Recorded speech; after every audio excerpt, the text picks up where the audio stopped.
Welcome back to Metaphor Math, and we're on to problem 1C in our metric space series here, where we're verifying that the following are metric spaces. And again, as I've said in previous videos, I remind you that a metric space is a set together with a rule, where that rule assigns a real number to every pair of elements in that set. And that set can be any set. And again, that rule satisfies these four properties. And so if they satisfy these four properties, if we are able to show that this metric as they defined it in problem 1C here, if we're able to show that that metric satisfies these four properties, then we've shown that it is a metric space. So let's do that here. So let's show that it satisfies property 1. So for property 1, we need to show that for any pair of elements x and y, and I'm writing these as vectors because they're two tuples. These two tuples are two tuples, that is to say tuples with two elements in them, and I'll just write them as vector in vector notation for short. So if we're able to show that the distance between any two elements x and y must be greater than or equal to 0, then we've satisfied property 1 for all pairs of elements x and y. So we've picked a general element x and a general element y. So let's show that this distance as they defined it in this metric space is greater than or equal to 0. So the distance between x and y is defined in this problem as the maximum between the distance 1 metric between x1, the first element in the x tuple, and the first element in the y tuple, and the distance 2 metric between the second element in the x tuple and the second element in the y tuple. And I'll remind you that it'll come up often in this problem. We're going to be able to leverage the fact that D1 and D2 are valid metric spaces metrics on the space E1 and E2 respectively. So these metrics here satisfy all four of these properties. So we can leverage that fact to say the following: the distance 1 between x1 and y1 must be greater than or equal to 0, since D1 is a valid metric. And we can say the same thing for D2. The distance 2 between x2 and y2 must be greater than or equal to 0. And therefore, since the maximum of any set must be greater than or equal to every element in that set, we can say that the maximum of D1, x1, y1, I don't even have to write it again. We can say that that maximum is greater than or equal to any element in that set. So we can say, just pick an arbitrary element, D1, x1, y1, and we know that that element is greater than or equal to 0. And look at this, we've just shown that since this statement right here, this expression here, this maximum of these two elements, is how we define the distance between x and y, we have just shown that the distance between x and y is greater than or equal to 0. So we've satisfied property 1. We've proven property 1. So let's go on to prove property 2. Or we've proven, rather, that this metric as they defined it as the maximum between these two elements, satisfies property 1. So let's show that this metric as they defined it satisfies property 2.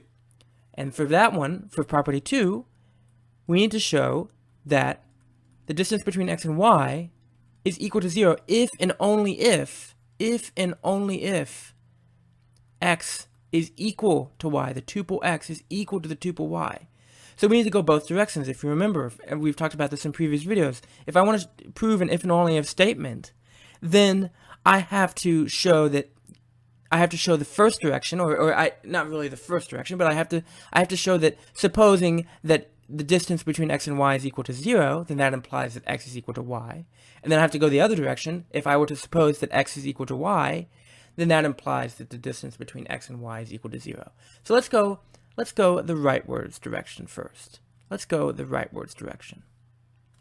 And let me change colors here just to switch it up here. So we're going to show that supposing that the distance between x and y is equal to 0, we want to show that x is equal to y.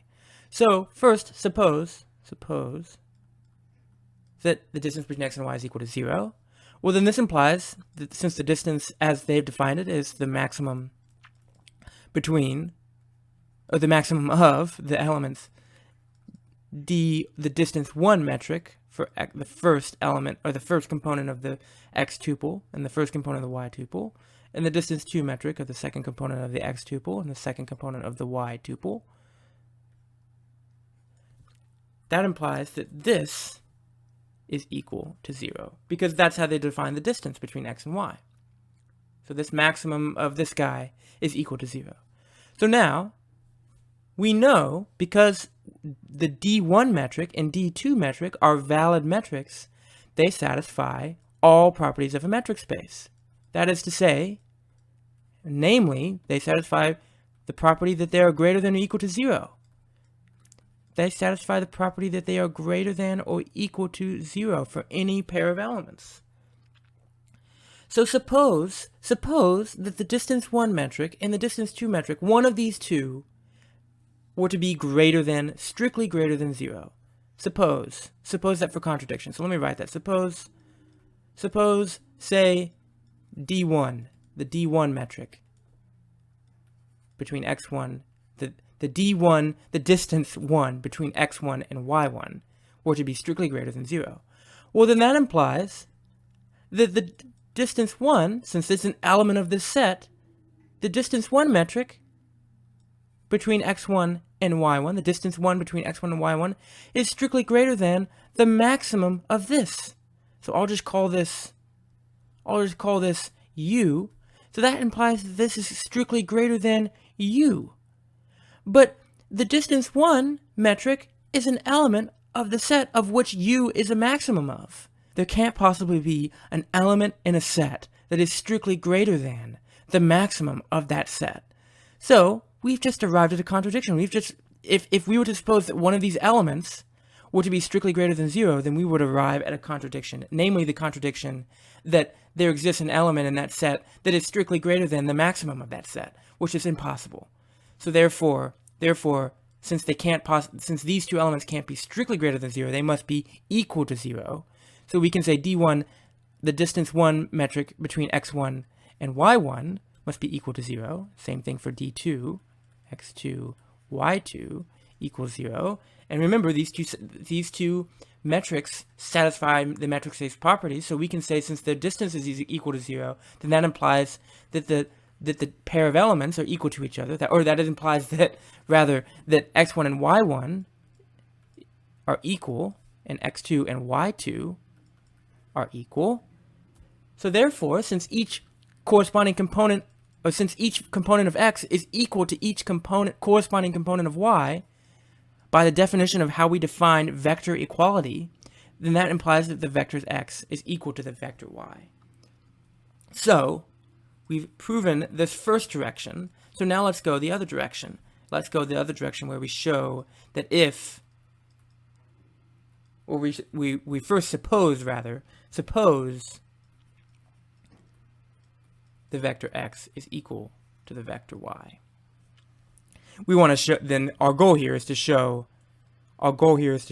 that the distance between x and y is equal to 0. So the distance between x and y is equal to, I'll remind you, or we called it u up here, just for short, so we didn't have to keep writing this maximum here. So is equal to u, and look at what we know here. We know since x is equal to y, then that implies that each component of x is equal to the corresponding component in y. That is to say, x1 is equal to y1, and x2 is equal to y2. So this implies that the distance 1 between x1 and y1, since it is a valid metric, and if according to the metric space properties, if the two components of which we're taking the distance of are equal to each other, then the distance between them is equal to 0. Same thing for the distance 2. x2 and y2 is equal to 0. So therefore, u is equal to the maximum of 0 and 0. That is to say, the distance 1 and the distance 2, which are both equal to 0. And the maximum of 0 and 0 must equal 0. So therefore, the distance between x and y must equal 0.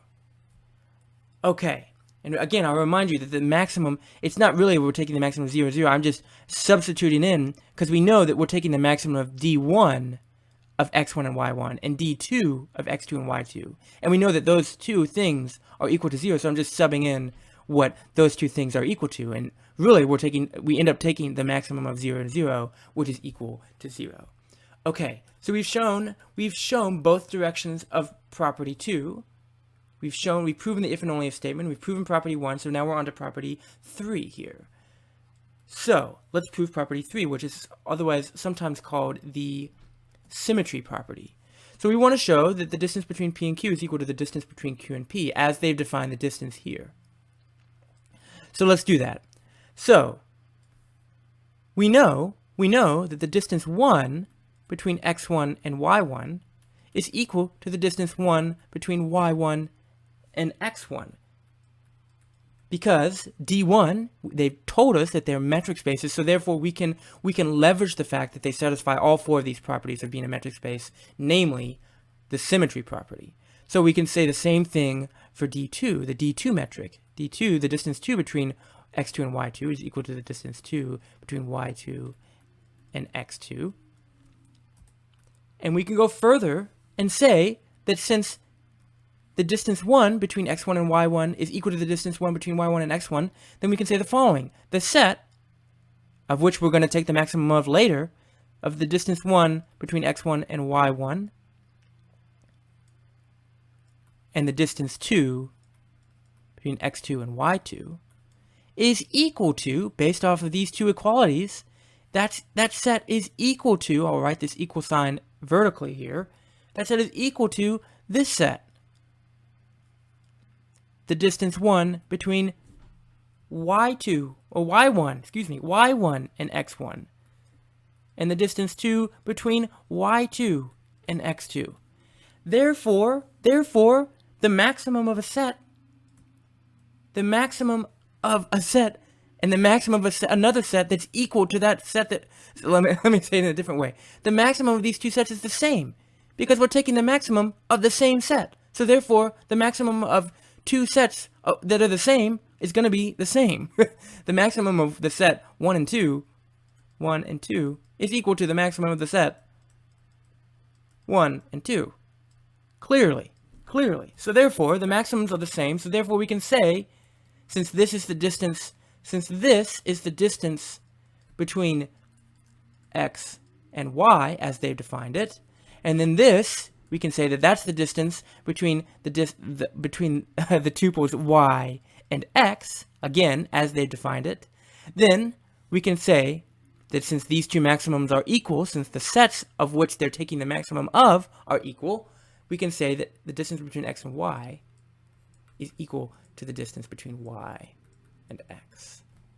All right, so we've proven property 3, and now we're finally on to property 4, the triangle inequality.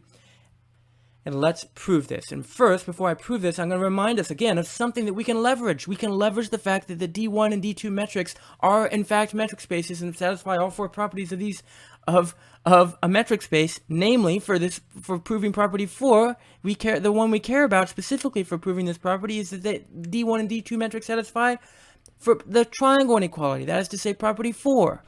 So the D1 metric between P and R, P1 and R1, and let me name some things here. So P, Q, and R. P is equal to the vector P is equal to the tuple P1 and P2, and same with Q, Q1 and Q2, and same with R, R1 and R2. So the distance between P1 and R1 is equal to, or excuse me, it satisfies the triangle inequality. So we can say the following is less than or equal to the distance between P1 and Q1 plus the distance 1 between Q1 and R1. And we can say the same thing for D2. The D2 metric, the distance between P2 and R2 is less than or equal to the distance 2 between P2, Q2 plus the distance 2 between Q2 and R2. Okay, and look at this. We can say some more things here.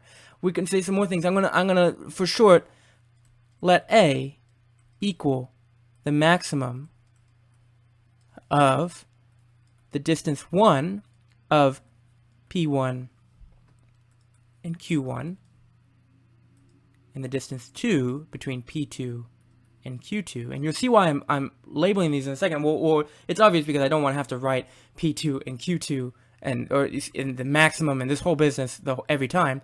So this, if this looks familiar, this is the distance, or this is the distance as they defined it up here. This is the distance between P, the vector P, and the vector Q, or the tuple P and the tuple Q. And we can say the same thing for B, where we say let B equal the maximum of D2, excuse me, not D2, D1 of Q1 and R1, and D2 of Q2 and R2. Okay, and what I'm doing here is I'm preparing for the crux move that we're about to make. And again, this is equal to the distance between the vectors Q and R. Okay, so we know that A, we can say the following. We know that A, since it's the maximum of these two elements, it must be greater than or equal to both of those elements. So A is greater than or equal to both of these elements. A is greater than or equal to D1, P1, Q1, and A is greater than or equal to D2, P2, Q2. And we can say the same thing, a similar statement for B. B is greater than or equal to both of these elements, since it's the maximum of both of these elements. So, this should be D1 here. This should be D1. So B is greater than or equal to D1 of Q1 and R1. And B is greater than or equal to D2 of Q2 and R2.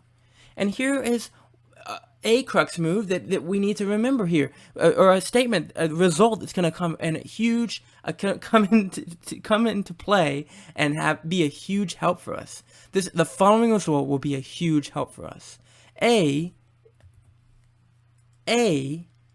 Remember, if A is strictly greater than B, and C is greater than or equal to D, then that implies that A plus C is strictly greater than B plus D. And look at this. I can say a similar statement. I've proven this in a separate video. But as I said in previous videos, the proof for this property here, this result, extends very easily to the proof of this result. If A is greater than or equal to B and C is greater than or equal to D, then that implies that A plus C is greater than or equal to B plus D. A plus C is greater than or equal to B plus D. Let me write that again. A plus C is greater than or equal to B plus D. So, look at what we have here. We can leverage this property here. We can say the following. A plus, I've kind of gone crazy with my colors here. A plus B is going to be strictly greater than, excuse me, let me write that in yellow here. A plus B is going to be strictly greater than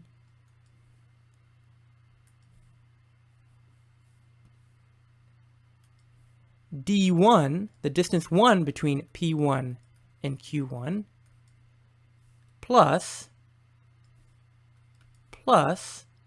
the distance 1 between Q1 and R1. Because A is greater than or equal to D1, of this guy, and B is greater than or equal to this guy, and by this property here, A plus B is going to be greater than this plus this, by directly applying this property here.